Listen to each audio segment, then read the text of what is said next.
एक मध्यम वर्गीय परिवार के एक लड़के ने 10वीं की परीक्षा में 90% अंक प्राप्त किए। पिता ने जब मार्कशीट देखकर खुशी खुशी अपनी पत्नी को कहा, सुनो, आज खीर या मीठा दलिया बना लो। स्कूल की परीक्षा में हमारे लाडले को 90% अंक मिले हैं। माँ किचन से दौड़ती हुई आई और बोली, सच, मुझे भी दिखाइए मेरे बच्चे की कामयाबी की पर्ची। ये सुनते ही बीच लड़का पटाख से बोला, क्या पापा, किसे रिजल्ट दिखा रहे हैं? क्या वह पढ़ लिख सकती है? वह तो अनपढ़ है। अश्रुपूर्ण आंखों को पल्लू से पोंछती हुई माँ चुपचाप दलिया बनाने चली गई। लेकिन ये बात पिता ने सुनी भी और देखी भी।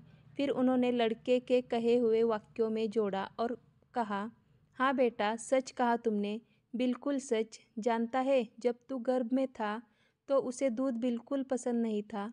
तेरी माँ ने तुझे स्वस्थ बनाने के लिए हर दिन 9 महीने तक दूध पिया।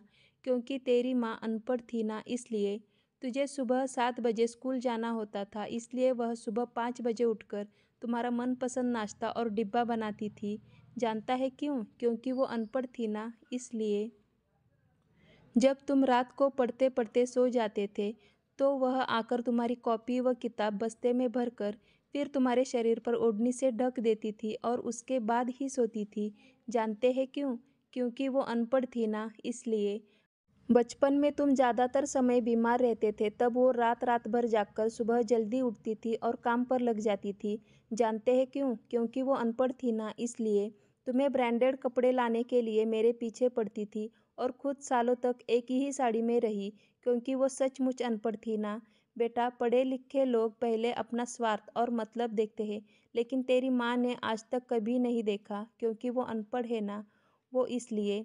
वो खाना बनाकर और हमें परोसकर कभी कभी खुद खाना भूल जाती थी।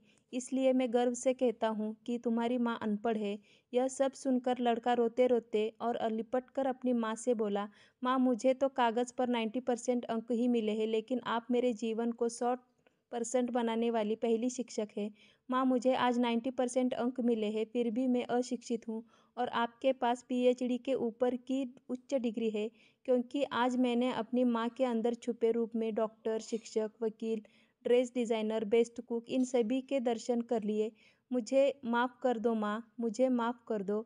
माँ ने तुरंत अपने बेटे को उठाकर सीने से लगाते हुए कहा, पगले, रोते नहीं है, आज तो खुशी का दिन है, चल हंस।